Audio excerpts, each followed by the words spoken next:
Ya ayyuhalladzina amanu taqullaha haqqa tuqatih ittaqullaha haqqa tuqatih wa la tamutunna illa wa antum muslimun. Wa qala Allah ta'ala innallaha wa malaikatahu yusholluna 'alan nabi ya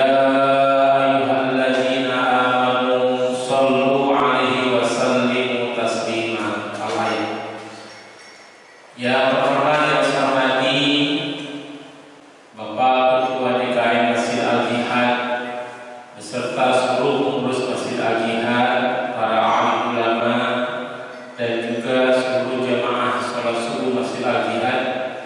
Barakallahu fikum di dunia wal akhirah. Alhamdulillahirabbil alamin, kita bersyukur kehadirat Allah Subhanahu wa taala di pagi hari Ahad ini, di awal bulan Jumadil Akhir, kita dalam kondisi sehat walafiat dan alhamdulillah kita telah menunaikan sholat subuh berjamaah dengan penuh harap hanya kepada Allah Subhanahu wa taala. Semoga seluruh amal ibadah kita makbul di hadapan Allah dan hilang salah dosa kita mendapat maghfirah Allah Subhanahu wa taala.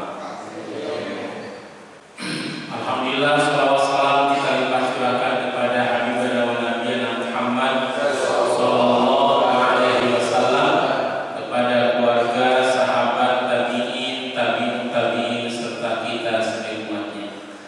Hadirin yang dirahmati dan dimuliakan Allah Subhanahu wa taala, pada pertemuan sebelumnya kita membaca Ushul Iman yang ke-14, yaitu hubun Nabi Muhammad SAW, mencintai Nabi Muhammad Sallallahu Alaihi Wasallam.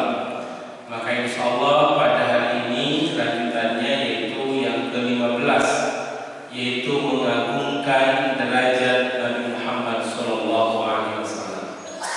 Hadirin yang dirahmati dan dimuliakan Allah Subhanahu Wa Taala, setiap hamba Allah yang beriman kepada Allah dan Rasulullah SAW, maka pasti adalah menjadi orang yang senantiasa mengagungkan kedudukan Rasulullah, memuliakan junjungan kita yaitu Nabi Muhammad SAW. Itu sebagai wujud dari konsekuensi dari keimanannya. Tidak mungkin orang yang mengimani kerasulan Nabi Muhammad SAW senantiasa menghinakan Rasulullah. Itu tidak mungkin. Karena orang yang mengimani Rasulullah adalah pasti mencintai beliau, juga mengagungkan Rasulullah SAW. Hadirin yang dirahmati dan dimuliakan Allah Subhanahu wa taala, dalam buku ini tidak begitu panjang pembahasannya.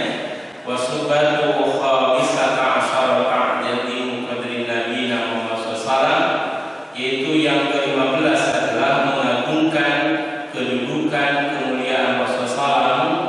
Yang pertama adalah bi'ayya'rifa uluwa qadrihi, ya, yang pertama bagaimana mengagungkan Rasulullah SAW adalah yang pertama mengetahui keagungan kedudukan Nabi Muhammad SAW. Hadirin yang dirahmati Allah SWT, kita tidak akan mengetahui kedudukan Rasulullah kalau kita tidak membaca sirah Nabuwah atau sirah Nabawiyah. Maka insyaallah jamaah Masjid Al-Jihad ini adalah hamba-hamba Allah yang begitu memahami ya sirah Nabawiyah, bagaimana sejarah Nabi Muhammad SAW. Dan kita tidak akan sampai pada tingkat meneladani bahkan memperjuangkan kalau kita tidak mengenalinya. Maka yang pertama mengenali beliau, yang kedua akan menumbuhkan kecintaan kepada beliau, yang ketiga meneladaninya, baru yang keempat memperjuangkannya. Nah, maka penjamaah Masjid Al-Jihad adalah hamba-hamba Allah yang sudah 4 kategori sudah ada: mengenali, mencintai, meneladani dan memperjuangkan yang diperjuangkan oleh Rasulullah SAW. Jadi yang pertama mengagungkan Rasul adalah kita mengetahui keagungannya, kedudukan beliau. Kita maklum dan kita maklum bahwa dari semua nabi dan rasul, Rasulullah Muhammad SAW lah nabi yang paling agung, nabi yang paling dimuliakan dalam kehidupan dunia dan akhirat. Hadirin rahimahullah. Yang kedua adalah dengan senantiasa menjaga adab ketika disebut nama Nabi Muhammad SAW. Berbeda ketika kita memanggil sesama manusia, itu berbeda. Maka di dalam Al-Quran surah Al-Hujurat Allah berfirman, A'udzubillahi minasyaitonir rajim, ya ayyuhalladzina amanu la tarfa'u aswatakum fawqa sautin nabi. Wahai orang-orang yang beriman, janganlah kamu meninggikan suaramu di atas suara Nabi. Ini ketika Rasulullah ada. Ini ayat ini turun berkaitan dengan ada dari satu kabilah datang ke Madinah. Kemudian Umar menunjuk supaya kabilah itu ada seorang pemimpinnya. Nah, Abu Bakar pun menunjuk pula orang yang lain. Ya. Maka antara Umar dan Abu Bakar ini saling menguatkan pendapatnya di hadapan Nabi, sampai mereka kedua hamba Allah yang baik ini adalah agak tinggi suaranya di hadapan Rasulullah SAW. Maka turunlah ayat ini. Maka sejak kejadian itu, kalau Umar berbicara kepada Rasulullah demikian Abu Bakar hampir tidak terdengar, sampai Rasulullah bertanya lagi apa yang dikatakan oleh Umar. Kenapa? Karena ayat ini turun berkaitan dengan kedua hamba Allah tersebut.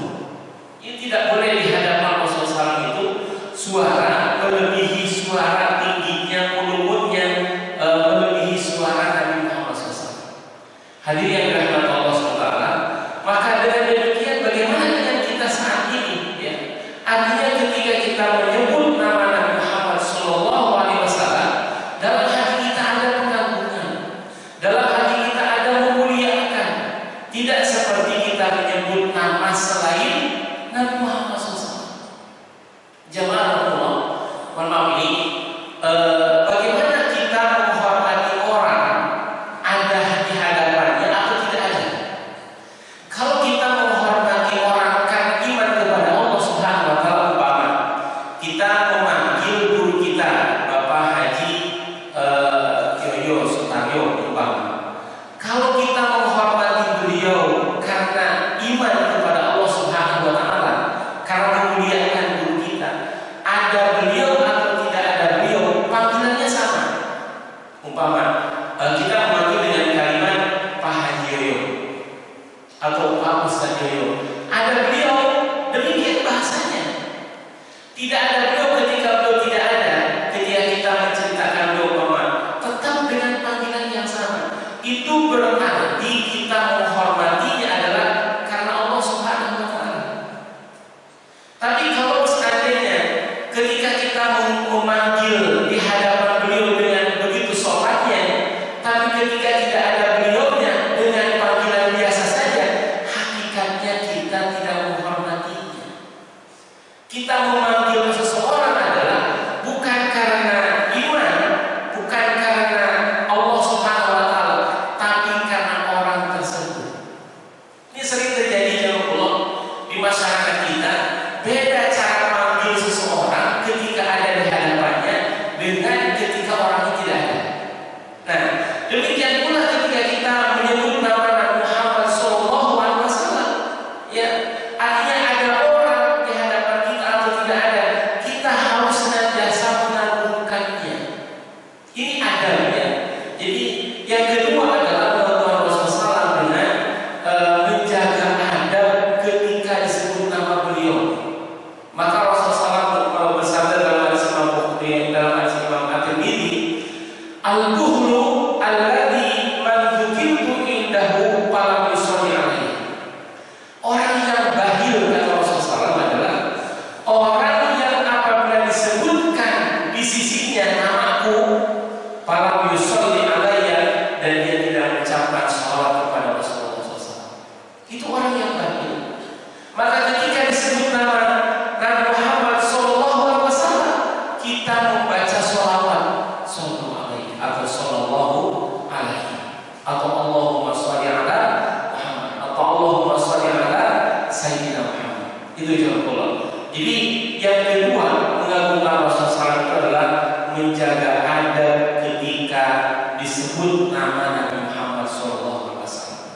Ini jawab Allah ini bukti ya adab ini kepada Rasulullah SAW karena wujud dari keimanan kita kepada Allah Subhanahu wa taala.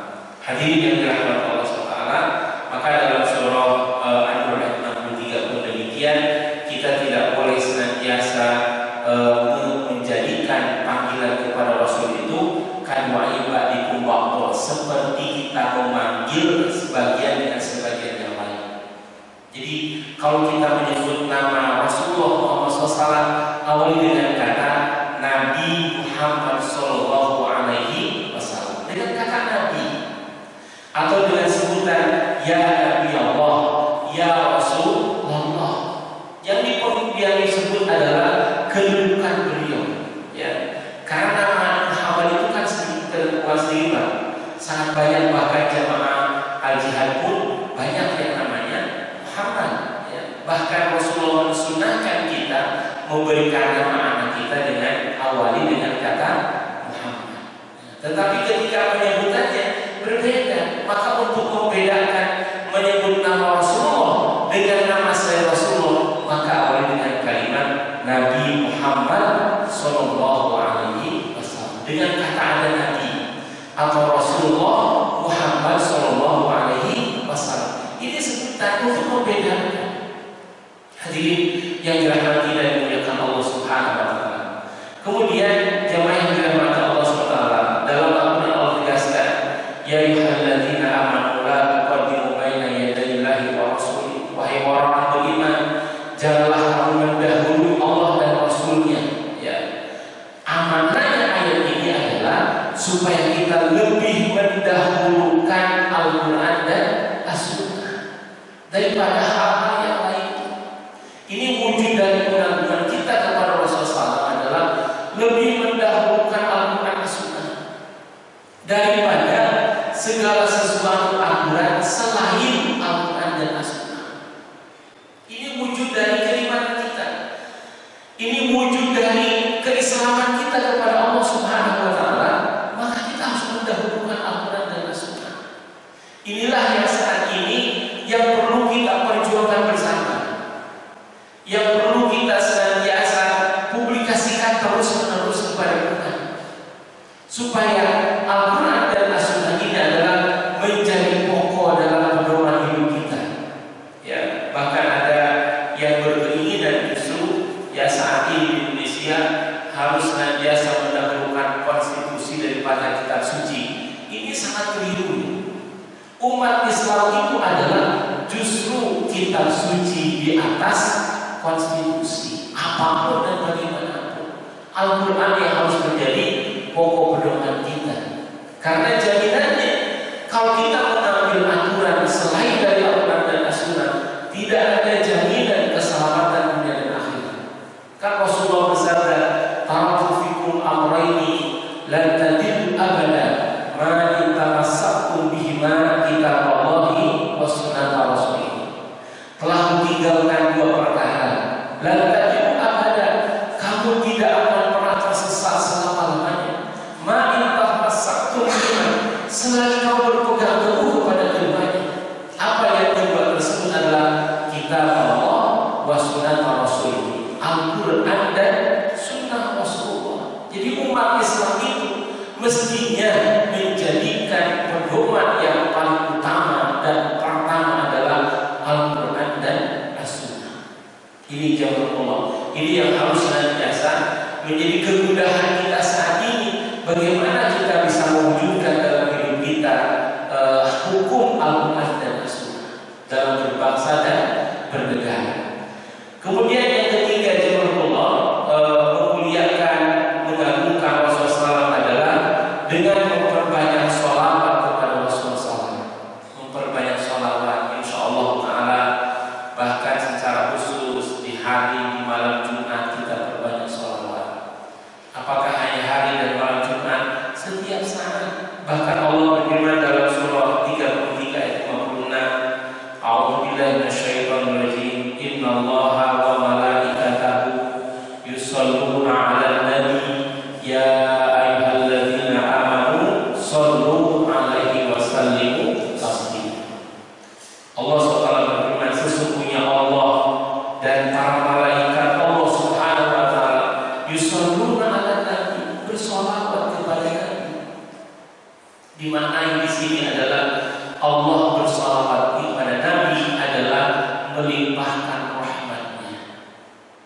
Sedangkan malaikat adalah senantiasa bermunajat kepada Allah untuk Rasulullah SAW. Sedangkan kita adalah membaca sholawat, yaitu dengan kalimat Allahumma sholli ala Muhammad atau Allahumma sholli ala Sayyidina Muhammad. Silakan, sholawat itu sangat banyak. Tapi di dalam sholat kita mengikuti apa yang disabdakan oleh Rasulullah SAW.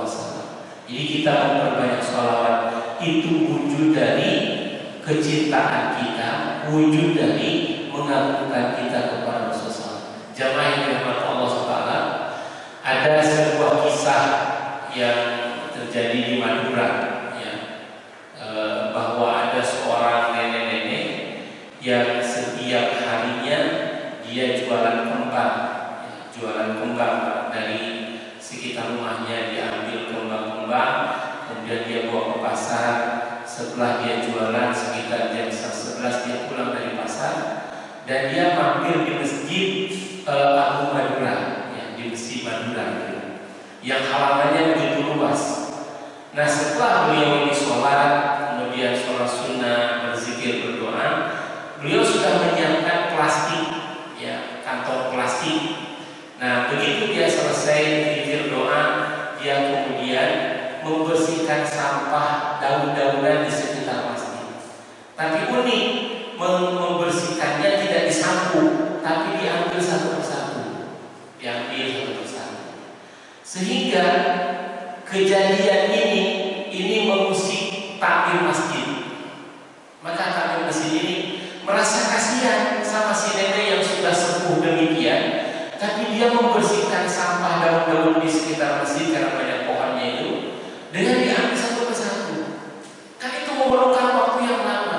Maka kemudian takmir akhirnya mengingatkan kepada makmum masjid supaya sebelum jam 11 daun-daun itu sudah disapu. Maka dilaksanakanlah. Nah, begitu si nenek ini mau melaksanakan kegiatan biasanya itu, begitu dia melihat halaman sudah bersih, apa yang terjadi? Beliau menangis. Menangis sejadi-jadinya. Karena menangis ternyata takmir ini masih memperhatikan apa yang terjadi. Maka dia hampiri, nenek kenapa menangis? Jawaban si nenek itu, tuan-tuan yang baik, yang mulia, kenapa tidak berikan kesempatan kepada saya? Kesempatan apa nih untuk membersihkan sampah-sampah daun yang ada di halaman masjid ini? Kata takmir masjid, nih bukan kami tidak berikan kesempatan, tapi kami kasihan sama nenek. Di siang hari yang panas begitu, nenek dengan mengambil satu persatu daun lalu dimasukkan ke kantong kresek. Kenapa tidak disapu saja? Kalau memang benar kasihan tiba kepada saya, biarkan berikan kesempatan kepada saya untuk mengambilnya.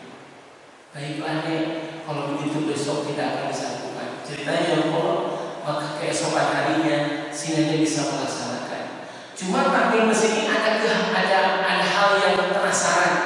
Kenapa? Ada apa? Maka kemudian si takmir masjid ini minta kepada ulama besar di Madura ini menceritakan hal kejadian tersebut. Maka ulama ini datang ke rumah nenek. Begitu didatangi rumah nenek ini, nenek merasa sangat terhormat. Kenapa? Karena guru yang beliau muliakan itu mau datang ke rumahnya dengan beberapa santrinya. Kemudian setelah masuk, dipersilakan masuk di rumahnya, singkat ceritanya. Maka kemudian si ulama ini berbicara, wahai kami kesini itu pertama silaturahim, yang kedua mohon maaf sebelumnya ini kejadian dengan halaman masjid Madura itu masjid yang kita banggakan. Kenapa nenek mengambil sampah dengan hanya diambil satu persatu tidak disapu? Kata si nenek, oh itu tuan guru sesungguhnya akan saya sampaikan apa tujuan saya dengan syarat dua. Pertama, mohon santri tuan guru untuk tidak mendengarkannya. Yang kedua, tuan guru tidak boleh menceritakan kepada siapapun kecuali kalau saya sudah wafat. Jadi kita tahu kisah ini karena kita itu sudah wafat. Kemudian kata tuan gurunya, kata kiai itu mempersilahkan anak santrinya supaya keluar dari rumah nenek Dan setelah itu saya bilang ini, Tuan Guru, sesungguhnya saya ini adalah orang awam, orang bodoh, tidak punya amal soleh, tidak punya kebaikan. Tapi saya amat sangat mencintai Rasulullah. Saya amat sangat ingin bertemu Rasulullah di akhirat kelak, ingin beliau lah yang memberikan syafaat kepada kami. Baiklah, semua orang demikian. Terus apa hubungannya nenek dengan mengambil sampah daun-daun dengan satu persatu? Kata saya nenek, wahai Tuan Guru, mohon maaf saya lagi, saya tidak bisa beramal soleh, tapi saya sangat mencintai Rasulullah SAW. Maka setiap saya mengambil satu daun, saya membaca sholawat kepada Rasulullah. Nangis Pak, sang kiai itu nangis. Kenapa? Betapa agung dan mulianya si nenek ini memuliakan Rasulullah SAW dengan mengambil sampah di halaman masjid, dengan diambil satu persatu. Setiap yang mengambil, dia membacakan sholawat untuk Rasulullah. Harapan beliau adalah semoga daun-daun itu nanti menjadi saksi dia membahagiakan nanti. Si kiai ini nangis Pak. Kenapa? Mendengar penuturan dari si nenek. Kenapa beliau mengambil daun-daun sekitar masjid itu dengan diambil satu persatu? Karena setiap mengambil daun, beliau membaca sholawat kepada Rasulullah SAW. Maka hadirin Allah, dalam sabda Rasulullah disebutkan, siapa orang yang membuang satu kotoran dari masjid, maka amalannya itu akan ditujukan kepada Rasulullah. Jadi kalau kita membersihkan, ada sampah dari masjid, ambil tadi buang, itu akan Allah tunjukkan amalan tersebut kepada Rasulullah. Maka masjid kita yang kita cintai ini harus selalu bersih seperti saat ini, insya Allah harus selalu wangi, harus senantiasa begitu kita masuk ke sini itu merasa luar biasa. Demikian pula lingkungan masjid, ya. Karena masjid ini adalah sebagai ukuran keimanan kita kepada Allah Subhanahu wa Ta'ala.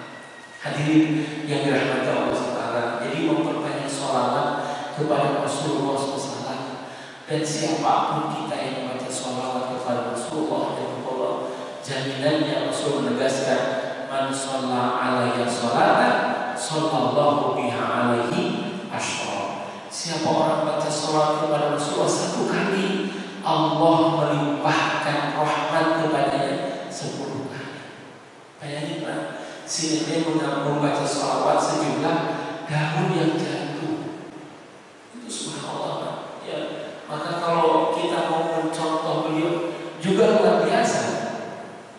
Kalau tidak demikian ya Allah, seperti umpama tidak langsung yang membersihkan, tapi memberikannya dia pembersih masjid, ya, baik itu mungkin sapunya atau kainnya dan segalanya. Jemaah yang Allah Taala, itu juga bagian dari mencintai dari Rasulullah SAW. Itu yang ketiga. Maka di zaman Rasulullah SAW ada sahabat Rasulullah yang begitu mencintai Rasulullah, namanya Sauban. Sauban ini sahabat Rasul dari hamba sahaya yang mengerikakan Rasulullah. Sauban, beliau pun sama Pak, setiap saat itu membaca sholat kepada Rasulullah. Setiap beliau selesai sholat berjamaah, pulang ke rumah, yang dinanti beliau apa? Sholat pagi, datangnya waktu sholat. Jadi beliau selesai sholat subuh, dia pulang ke rumah, yang dinanti lagi apa? Sholat zuhur berjamaah. Padahal jarak dari rumah dengan masjid tidak begitu dekat. Setiap waktu begitu. Sampai ada kegundahan dalam dirinya. Kebayang ini, kalau dirinya wafat, Rasul pun wafat, apakah masih bisa bertemu dengan Rasulullah? Itu pakai kegundahan itu. Kan beliau bertemu langsung Rasulullah Pak. Sebagai sahabat Rasul, kita belum ketemu Rasulullah, tapi kita mengimani Rasulullah SAW. Sehingga Rasulullah membanggakan umat berikutnya seperti kita. Nah, Sauban ini karena kegundahan itu, maka beliau datang menghadap Rasulullah. Lalu kata Sauban, ya Rasulullah, aku mencintaimu melebihi kecintaan pada diriku, pada hartaku, pada keluarga. Ya Rasulullah, kalau aku sudah meninggal, engkau sudah wafat, apakah masih bisa bisa bertemu aku denganmu ya Rasulullah. Sauban menceritakan hal tersebut kegundahan hatinya. Mendengar hal tersebut, Rasulullah SAW tidak langsung menjawab. Tidak langsung menjawab kegundahan sahabat ini.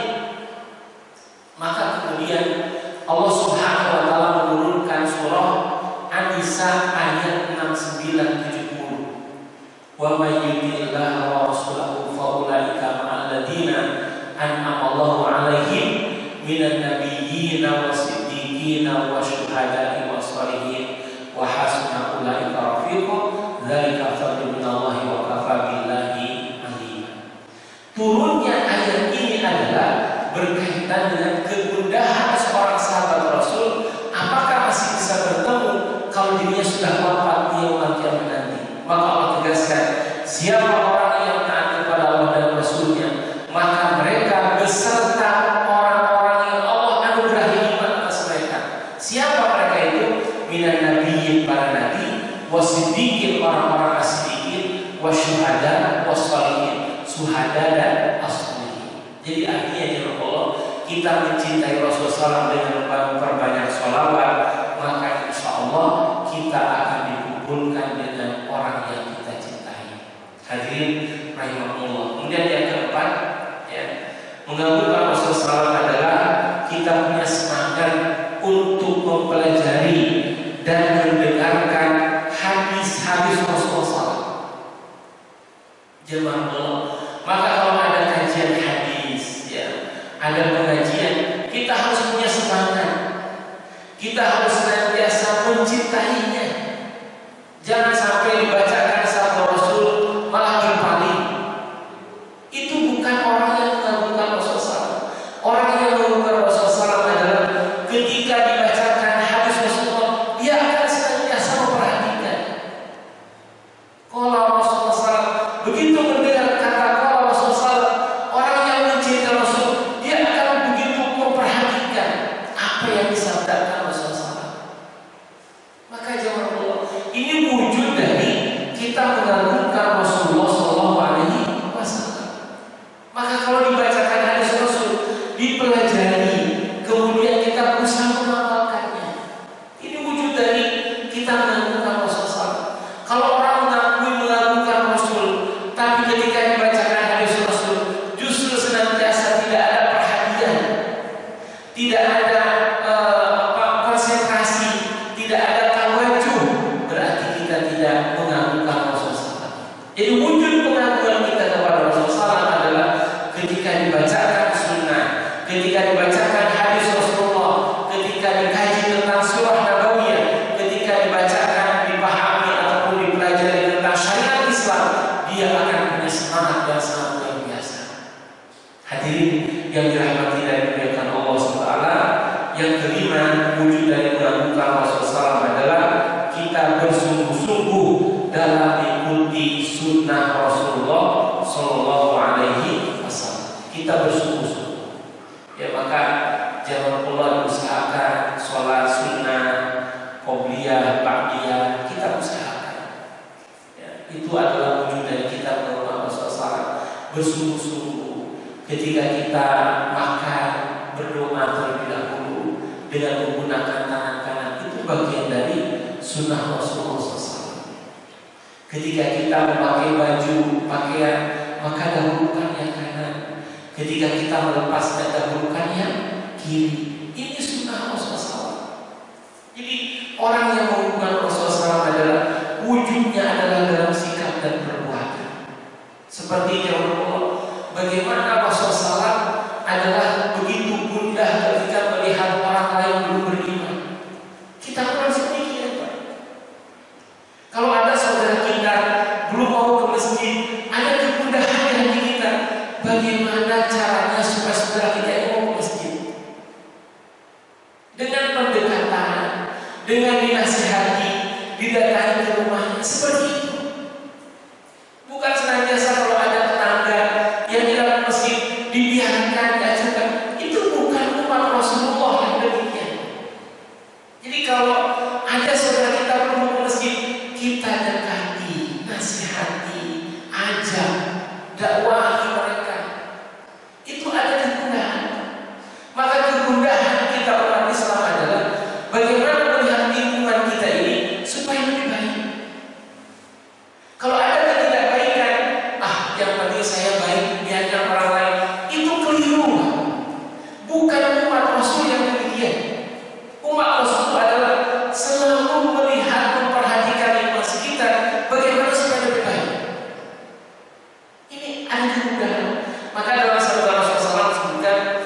siapa orang yang kegundahannya akhirat, maka Allah Subhanahu wa taala akan menanamkan kaya hatinya dan dunia akan datang kepadanya dengan hina. Siapa orang yang kegundahannya dunia, maka akan dijadikan segala kehidupannya berantakan dan akan Allah jadikan kemiskinan pada kedua matanya, dan dia tidak akan mendapatkan dunia kecuali apa yang sudah ditakdirkan baginya. Ini kegundahan. Kan Rasulullah SAW berkhulwat di Gua Hira di usia beliau 37, 38 karena gundah melihat kejadian. Kegundahan itulah sehingga menjadi motivasi bagaimana beliau berkhulwat, bagaimana beliau bermuhasabah, bertafakur, bertadabbur dalam Gua untuk mencari solusi bagaimana merubah. Inilah ciri orang besar. Orang besar itu adalah orang yang tidak hanya memikirkan diri dan keluarganya, tapi memikirkan orang lain sekitarnya. Inilah wujud dari kita mengagungkan Rasulullah. Ikuti bagaimana Rasulullah yang beliau pikirkan adalah bukan hanya keuntungan kesuksesan dirinya, tapi justru keumatan. Maka jangan sampai kita ketika kita bicara syariat Islam, ketika kita bicara politik Islam, seolah kita tuh menjadi orang yang tabu. Jangan bicara politik di grup WA kita. Grup WA kita kan grup silaturahim. Ini keliru dalam Allah. Karena kalau umat Islam tidak bicara politik Islam, bagaimana kita bisa mengayomi umat Islam? Kalau umat Islam senantiasa tidak bicara tentang siasat syariah, bagaimana umat Islam akan menegakkan syariat Allah Subhanahu wa taala? Hadirin Allah, kegundahan melihat realita kehidupan ini adalah akan mendorong kita bagaimana mencari solusi. Maka masjid ini, masjid yang kita banggakan ini harus menjadi rahmatan lil alamin untuk masjid kita. Jadi kalau ada saudara kita belum mau mengaji, kita dekati, kita nasihati. Ya. Karena kalau kita membiarkan, ya udah biarin aja semaunya, serahnya, itu berarti kita belum maksimal. Belum maksimal kita mendakwahinya. Maka kita boleh kita contoh dari saudara kita dari jamaah Khuruj yang senantiasa itikaf dari masjid ke masjid 3 hari. Mereka itu ada istilahnya jaulah atau apa itu ya, yang senantiasa mereka itu datangi ke rumah-rumah. Datangi ke rumah-rumah. Ini bagus Pak. Contoh Muhammad Rasulullah. Kan Rasulullah itu begitu Pak. Kenapa Rasul tahu ketika sahabat sakit? Karena Rasul bertanya, sahabat kita kemana? Maka Rasul pun mendatangi rumahnya dengan para sahabat. Maka kalau ada jamaah al-jihad yang biasa datang kemudian tiba-tiba tidak datang, kita datangi ke rumahnya. Kenapa saudaraku? Kami ini sudah kangen. Kenapa? Takut kami takut sakit atau apa, ada kekurangan. Semestinya seperti itu. Ini mengokohkan, mewujudkan tanda kita mengagungkan Rasulullah dengan meniru apa yang dilakukan oleh Rasulullah dan para sahabat. Hadirin yang Rasulullah, karena tidak cukup kita hanya menyatakan kita mengagungkan Rasulullah, kita mencintai Rasulullah hanya sekedar di bibir, tapi tidak wujud dalam sikap dan perbuatan kita. Maka orang mukmin yang baik adalah orang yang selalu memikirkan bagaimana orang mukmin yang lainnya dalam ketaatan bersama dengan kita. Yang belum mau ke masjid supaya mau ke masjid, yang belum mau ngaji supaya mau ngaji. Ini adalah sebagai wujud dari mengagungkan Rasulullah Sallallahu Alaihi Wasallam. Hadirin Allah, kita melanjutkan dengan suku iman yang ke-16. Wa syubhatu sadisata asyarata al-bukhlu bidinil Islam. Ya, ini suku iman yang berikutnya. Jazakallah. Suku iman yang ke-16 adalah al-bukhlu bidinil Islam. Bahasanya demikian. Al-bukhlu itu kan dalam bahasa kitanya apa? pelit ya. Artinya bakhil dalam beragama Islam dalam arti bukan berarti kita bersikap pelit dalam ekonomi, bukan. Maknanya adalah kita berpegang teguh dengan agama Islam. Di buku ini disebutkan adalah yakni ka'ayyakuna al-qatwa bidkhul minna ahabbu ilaihi min ad-dukhuli fil kubri. Ya, seperti seseorang senantiasa lebih memilih dia dibunuh atau masuk ke dalam api, lebih dia cintai, lebih dia dahulukan daripada dia harus masuk dalam kekufuran. Karena dia mengetahui bahwa kemuliaan agama Islam itu yang disebut dengan ahlul khuluq bid-din, itu begitu ya Allah. Jadi daripada harus murtad, dia lebih baik mati mempertahankan akidahnya. Daripada harus kufur, dia lebih baik wafat daripada harus kufur dari agama Allah Subhanahu wa taala. Itulah yang dimaksud dengan sumber iman yang ke-16, al-bukhlu bidin Islam. Jadi berpegang teguh. Kita melihat bagaimana kisah pada masa Fir'aun, ada kisah Siti Masriqah dan keluarganya. Ya, jawab Allah. Secara singkat kisahnya, Siti Masriqah ini adalah tukang sisir putri Fir'aun. Tukang sisirnya. Suatu saat ketika beliau menyisir putri Fir'aun ini, jatuhlah sisirnya. Begitu jatuh, maka beliau membaca kalimat Bismillahirrahmanirrahim. Dengan nama Allah, semoga Fir'aun binasa. Bahasanya gitu. Maka putrinya ini merasa terusik dengan kata-kata itu. Langsung bertanya, ada apa dengan kamu Masriqah? Apa kamu tidak salah dengan ucapan itu? Kata Siti Masriqah, demi Allah tidak salah. Memang Tuhan kamu siapa? Beliau dengan tegas, Rabbi wa Rabbukum Allah. Tuhanku dan Tuhanmu adalah Allah. Maka putri Fir'aun lapor kepada Fir'aun. Maka langsung Fir'aun itu menginterogasi Siti Masriqah dan ditanya, siapa yang satu akidah denganmu? Disebutkan suaminya dan anaknya yang pertama. Belum punya anak dua Pak. Anak yang pertama yang sudah menjelang sudah anak-anak sudah menjelang remaja, yang satu masih baru, masih bayi. Nah, maka begitu Fir'aun menanya dan Fir'aun bilang, apa kamu tidak sadar selama ini kamu saya yang menjamin? Siapa Tuhanmu? Maka Siti Masriqah dengan tegas, Rabbi wa Rabbukum Allah. Tuhanku dan Tuhanmu adalah Allah. Subhanallah. Inilah yang menyatakan kebenaran di hadapan penguasa yang zalim. Kira-kira sanggup nggak sih?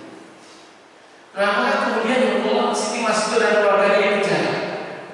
Pokoknya bagaimana supaya dia tidak, bagaimana supaya beliau ini adalah menjadi orang yang kuat dari Islam. Tapi beliau tetap teguh al-bukhlu bidin. Sampai akhirnya beliau disiapkan, kalau kita mungkin wali besar gitu ya, pelakanya Fir'aun, dan kemudian supaya loncat. Kecuali kalau dia mau beriman kepada Fir'aun, maka dia akan selamat. Maka yang pertama loncat siapa? Suaminya. Subhanallah. Melihat suaminya sudah wafat syahid, tidak urung beliau, walaupun harus menyaksikan demikian. Yang kedua putranya.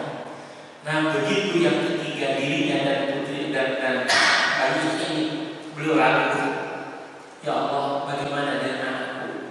Kalau aku tinggal, bagaimana dengan nanti akidahnya? Kalau aku bahwa beliau belum tahu apa-apa, maka tiba-tiba bayi ini berbicara. Ya ummah la takhaf innaki fillah. Wahai ibu, jangan takut, engkau berada di jalan Allah Subhanahu wa taala. Itu yang perlu. Maka beliau loncat membawa bayinya. Maka ketika Rasulullah SAW Isra Mi'raj, beliau mencium aroma sangat wangi. Lalu beliau bertanya kepada Jibril, wangi apakah ini? Kata Jibril, inilah wanginya akidah dari Masriqah dan keluarga. Itu juga. Jadi oleh karena itu, demikian pula kita harus senantiasa berpegang teguh dengan akidah kita, dengan agama Islam. Apapun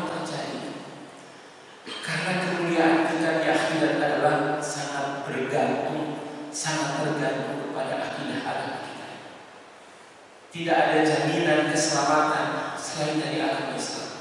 Inna dina indallahil Islam. Sesungguhnya agama yang Allah ridhoi adalah agama Islam. Orang yang menganut agama selain Islam, Allah tegaskan dalam surah Al-Imran, wa may yabtaghi ghairal Islam dinan fala yuqbal minhu wa huwa bil akhirati minal khasirin. Siapa orang yang menganut agama selain Islam, fala yuqbal minhu, tidak akan Allah terima, dan di akhirat termasuk orang yang merugi. Ini jalan Allah. Maka kita bersyukur kepada Allah SWT. Kita menjadi bagian dari umat Rasulullah SAW yang beriman kepada Allah Subhanahu wa Ta'ala. Yang landasan akidah kita la ilaha illallah Muhammadur Rasulullah. Di buku ini Jazakallah, buku Syu'abul Iman ini, Mu'allim mengisahkan pada zaman Umar bin Abdul Aziz. Ya, Hukiyah Umar bin Abdul Aziz. Pada saat Umar bin Abdul Aziz menjadi khalifah, beliau mengutus pasukan untuk berperang melawan Romawi. Di buku ini begitu Pak. Jadi Al-Ulumuddin ini ditambahi dengan kisah saja. Kemudian saat begitu perang, maka ada 20 tentara Muslim yang ditahan oleh pasukan Romawi. Ada 20 pasukan Muslim yang ditahan oleh pasukan Romawi. Kemudian setelah mereka dalam kondisi sudah selesai dari peperangan, maka satu persatu prajurit ini dipanggil oleh Kaisar Romawi dengan kata-kata, "Wahai prajurit Muslim, jika kamu masuk agamaku dan menyembah berhalaku, maka kamu akan aku angkat menjadi pemimpin di kota besar. Kamu akan diberikan jaminan hidup yang mewah, akan diberikan rumah yang luas, dan akan diberikan harta yang banyak." Kemudian kata si prajurit pertama ini, dia bilang, "Wahai Tuhan, saya tidak akan pernah menjual agama saya dengan dunia." Itu jawabannya. Maka kemudian si kaisar ini marah. Karena marahnya, maka kemudian si prajurit ini diperintahkan kepada Al-Bojol supaya ditebas, dibunuh, dipotong lehernya. Begitu setelah dipotong, qadarullah Ta'ala, ya, dibawalah kepalanya berkeliling, dan kepalanya itu kemudian membaca ayat Al-Quran surah Al-Fajr ayat 27 sampai 30. Ya ayyuhan nafsul mutmainnah irji'i ila rabbiki radiyatan mardiyah fadkhuli fi ibadi wadkhuli jannati. Wahai jiwa yang tenang, irji'i ila rabbiki radiyatan mardiyah, kembalilah kepada Allah Tuhan dalam keadaan ridho dan ridho. Masuklah ke dalam golongan hamba-Ku dan masuklah ke dalam surga. Ini orang yang senantiasa al-bukhlu bidin Islam. Dia senantiasa berpegang teguh dengan akidah Islam. Padahal saat itu ditawari menjadi pemimpin. Nah, di zaman saat ini Pak, banyak orang yang berubah haluannya ketika menjadi pejabat. Betul Pak? Itu beda kalimatnya, penjelasannya ataupun statementnya sebelum dia menjadi pejabat dengan setelah menjadi pejabat. Itu beda Pak. Ya ada Pak yang begitu Pak. Ya, walaupun tidak semua. Bahkan sampai ada kalimat yang kalau malaikat masuk istana, malaikat pun masuk istana berubah menjadi iblis. Ada yang menyatakan itu Pak. Ya. Itu ya sebelum jadi pejabat. Ya. Ada betul Pak. Nah ini ketika itu prajurit Muslim Pak, ketika ditawar begitu, kamu akan diangkat menjadi pejabat, gubernur di suatu kota yang besar, kamu akan mendapatkan jaminan hidup, akan diberikan wanita-wanita yang kamu inginkan. Tapi dia bilang dengan tegas, saya tidak akan menjual agama dengan dunia. Subhanallah. Walaupun beliau harus ditegas, itulah al-bukhlu bidin. Maka kaisar ini memanggil yang kedua, Begitu dipanggil yang kedua, ditambah lagi hal yang sama. Kalau kamu mau keluar dari agamamu, maka kamu aku akan menjadi pemimpin.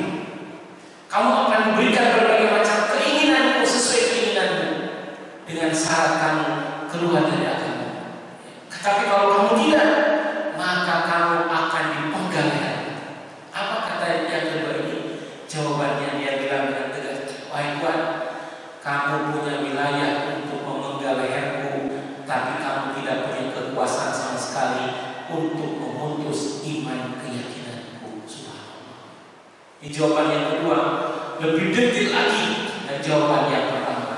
Maka kemudian kaisar marah dan kemudian diperintahkan Al-Wajur menebasnya. Dan begitu dipotongnya, ditebas lehernya, dia pun membaca surah Al-Haqqah ayat yang ke-21 23. Fahuwa fi 'ishatin radiyah fi jannatin 'aliyah qutufuha daniyah.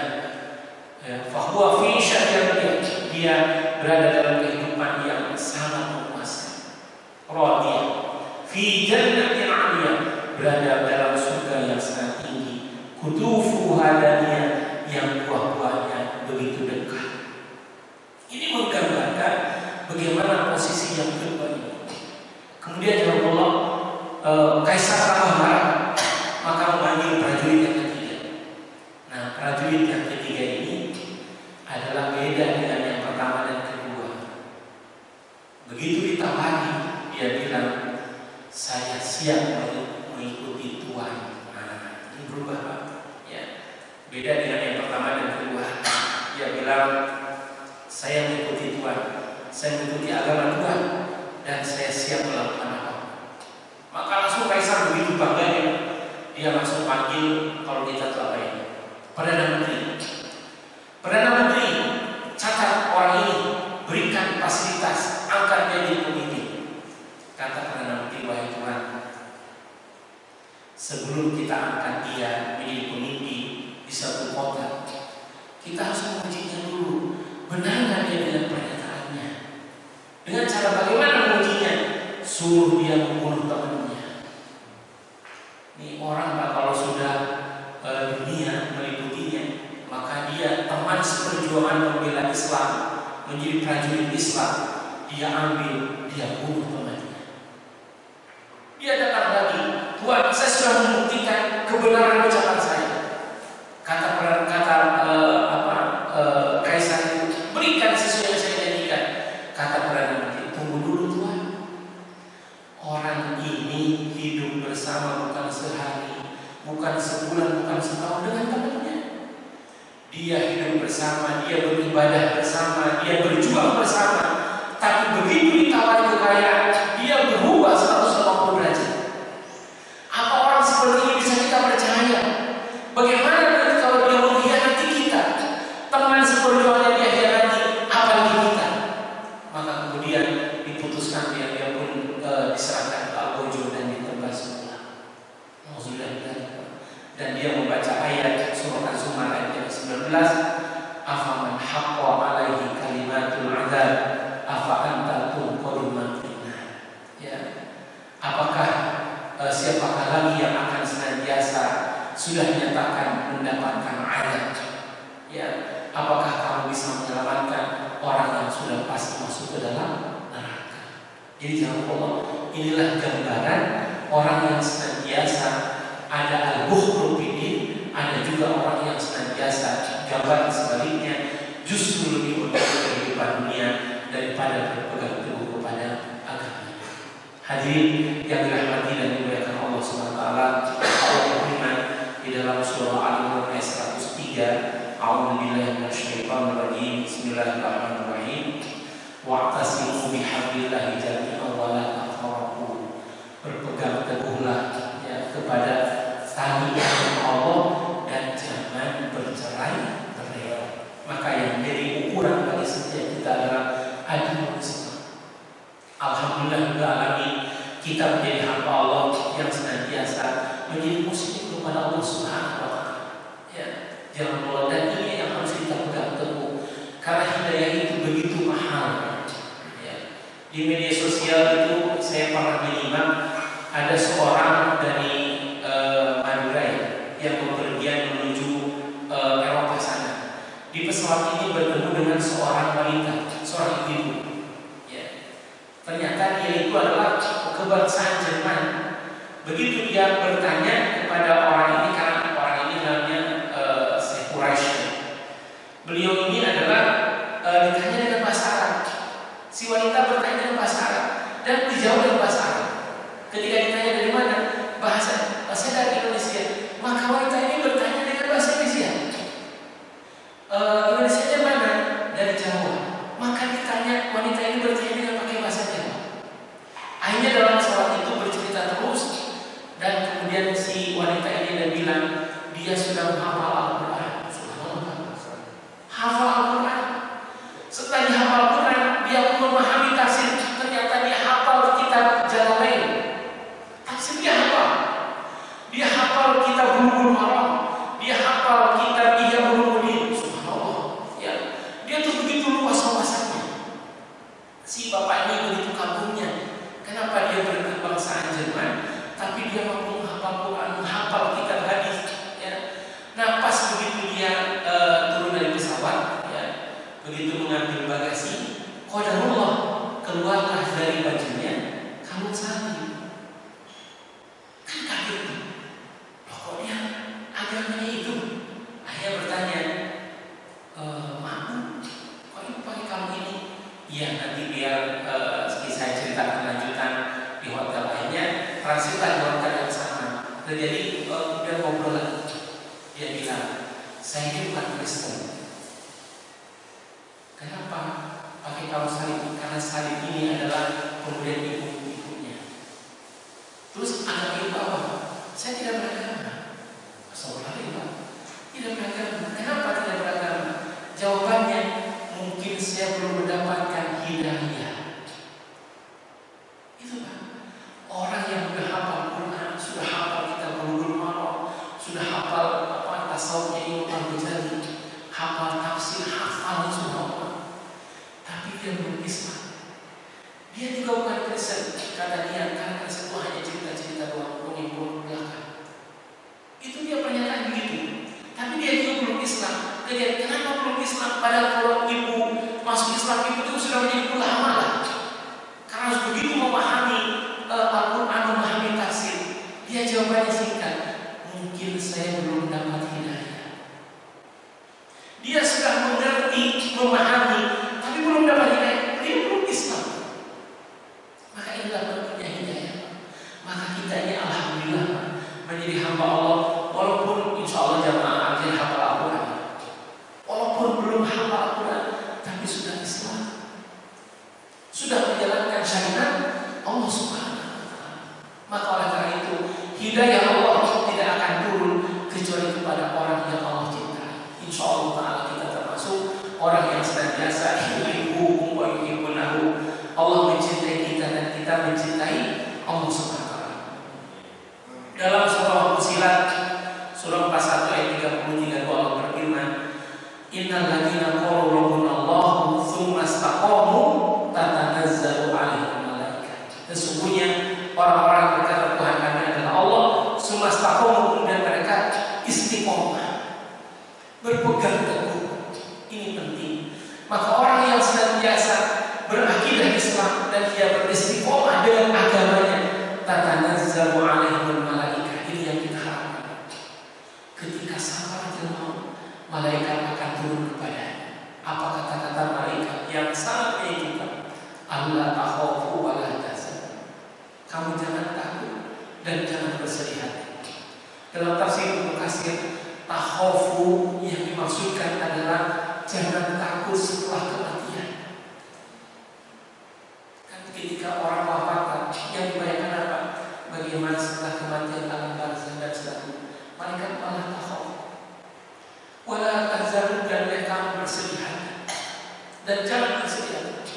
Tahzan adalah dia mengingat kesedihan yang ditinggalkan, hartanya, rumahnya, keluarganya, jabatannya, segala macam, kenangannya, temannya, sahabatnya, kerabatnya, karibnya. Maka mereka berkata, wala wa abshiru bil jannah, bergembiralah dengan surga allati kuntum tu'adun, yang telah Allah janjikan kepada. Subhanallah. Inilah yang akan membuat hamba Allah yang beriman begitu lega menghadapi sakaratul maut. Kenapa? Karena malaikat dengan bahasa yang penuh keindahan, dengan bahasa yang penuh kelembutan, alla takhafu wa la tahzanu wa abshiru bil jannah allati kuntum tu'adun. Lupa segala sesuatunya karena dipertunjukkan surga. Inilah pentingnya al-bukhtu bid-din. Kemudian mereka berkata, nahnu awliya'ukum bil hayati dunya wa bil akhirah. Kamilah penolong pelindungmu dalam kehidupan dunia dan akhirat. Walakum fiha ma tashtahi anfusukum, bagi kamu apapun yang kamu inginkan dalam hatimu. Walakum fiha ma tad'un, dan bagi kamu apapun yang kamu minta. Nuzulan min ghafurur rahim, sebagai penghormatan dari Allah dan yang Maha Pengampun lagi Maha Penyayang. Jamaah yang dirahmati Allah SWT, maka wujud dari kita cinta kepada Rasulullah, mengagungkan Rasulullah adalah kita wajib berpegang teguh dengan adilul Islam dan agama Islam, sehingga mudah-mudahan hidup kita mulia karena membela memperjuangkan agama Allah,